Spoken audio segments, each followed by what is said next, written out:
Halo semuanya, hari ini Ika dan Vikario kembali membahas pertanyaan-pertanyaan seputar pekerjaan.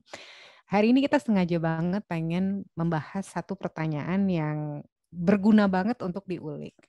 Yaitu sebuah pertanyaan di mana biasanya kalau kita melewati proses interview, ini salah satu pertanyaan terakhir yang selalu dilontarkan oleh recruiter, yaitu why should we choose you? Kenapa dari semua kandidat-kandidat yang kita interview, lo adalah kandidat terbaik? Jiper sih memang ya. Banget, Kayaknya, banget. waduh, gue cuma punya waktu 1-2 menit untuk menjawab ini gimana gitu kan. Nah serunya yang gue pelajari juga, semakin gue bisa intentional dalam menjawab pertanyaan ini, itu sebenarnya gue bisa intentional dalam seluruh proses interviewnya. Jadi nggak cuma menjawab ini di akhir doang, tapi kalau gue harus misalnya bikin cover letternya atau setiap pertanyaan apapun gue bisa mulai drop these hints gitu. Jadi kalau di even pertanyaannya tell me about yourself, gue bisa kasih beberapa hints. Oh, apa tantangan yang tersulit, gue bisa drop beberapa hints gitu kan. Sehingga ketika ini ditanyakan di akhir itu bukan sesuatu yang baru, tapi sebuah konsolidasi summary dari semua yang telah gue katakan dan tunjukkan dalam proses interviewnya. Ada yang mau ditambahin nggak, Fik? Gue setuju sih dengan semua yang lo bilang gitu. Dan mungkin buat kebanyakan dari kita, including gue juga, kurang terbiasa. Karena kita tidak terbiasa untuk menjual diri kita gitu ke orang lain kan. Tapi again, proses interview itu kan sebenarnya adalah proses assessment. So spirit di sini adalah gimana kita bisa membantu tim rekrutmen atau hiring manager untuk menentukan apakah kita kandidat yang tepat atau enggak. Betul. Jadi bayangin ada panel decision di mana mereka ngelihat, kenapa Vicario kandidatnya lebih baik dari Ika? Ini memberikan mereka, nih, nanti lo tanya lo jawab ini aja. Right? So here it is. Exactly. Namanya 1 minute resume. Yeah. Jadi Cie. basically dalam 1 menit kita menjelaskan kayak kenapa kita itu cocok buat posisi tersebut. Nah, gue akan kasih real case tadi.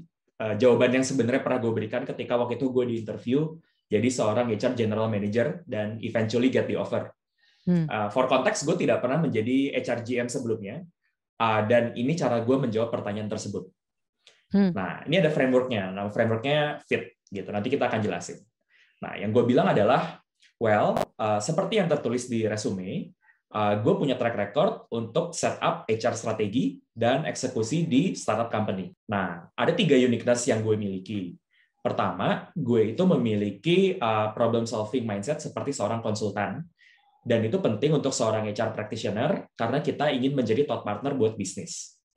Yang kedua, gue punya pengalaman untuk bekerja dengan stakeholder yang sangat luas, mulai dari software engineer sampai ke mining operators, mulai dari CEO sampai fresh graduate. Makanya gue akan bisa menghandle berbagai jenis stakeholder. Dan yang ketiga, gue itu adalah seorang concept learner. Jadi gue baca kurang lebih 20 buku setiap tahunnya. Jadi kalau ada hal yang nggak gue tahu, gue akan cari cara gimana supaya gue bisa dapat ilmu-ilmu baru. Gue actually belum pernah menjadi GM sebelumnya, dan gue nggak pernah menjadi atasan dari tim yang sudah dibentuk. Tapi kalau gue mendapatkan posisi ini, dan gue perlu adjust dengan tim yang baru, gue akan mulai dengan pertama, build relationship sama tim yang sudah ada. Yang kedua, figure out how I can best help them. Dan yang ketiga, membantu mereka sebisa gue within my own capacity. Ada yang I mau ditambahin, Mbak? love it. No, gue nggak mau nambahin. Gue cuma pengen merangkum apa yang dikatakan Vicario, karena nggak tahu secara sadar atau tidak sadar, yang dikomunikasikan oleh Vicario adalah 3 hal, yaitu seberapa gue itu fit terhadap role-nya, seberapa gue itu punya interesting angle, keunikan gue apa, dan yang ketiga, kalau mereka punya doubts atau objection terhadap gue, how am I managing that doubts? Jadi FIT. Terima kasih contohnya Vicario. Thank you, Mbak. Thank you. Thank you sudah men-summarize gitu. Dan mungkin buat tambahan juga buat teman-teman yang belum pernah atau misalnya baru belajar juga untuk crafting this 1 minute resume. Yes. Biasanya ada 5 tip nih yang bisa kita share juga untuk mempertajam ini. Pertama, ini tolong di-prepare, don't wing it. Jadi dipersiapkan dulu sebelum interviewnya. Yang kedua, jangan bohong. Karena kalau bohong bakal ketahuan. God. Dan will damage your Itu reputation even penting further. banget sih. Ya nggak sih?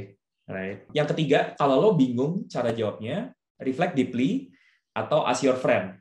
Kayak misalnya, sebenarnya kelebihan gue apa sih? Apa sih yang interesting about me?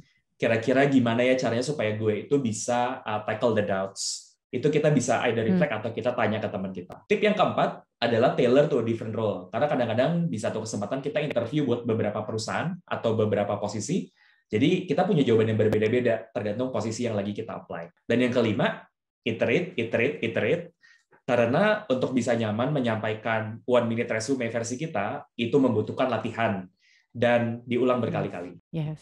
Dan latihan menurut gue yang paling penting juga adalah latihan self-awareness sih. Karena gue realize kalau gue ditanya ini begitu gue lulus kuliah zaman dulu, gue kayak yang, what? Gue nggak tahu jawabnya gimana. Dan ketika I reflect back, itu bukan karena gue tidak punya experience, karena I lack that self-awareness. Boro-boro FIT ditanya kekuatan kelemahan aja jawabnya setengah mati gitu karena belum terbiasa aja. So harnessing that self awareness itu akan ngebantu banget sih. Semoga berguna teman-teman sekalian.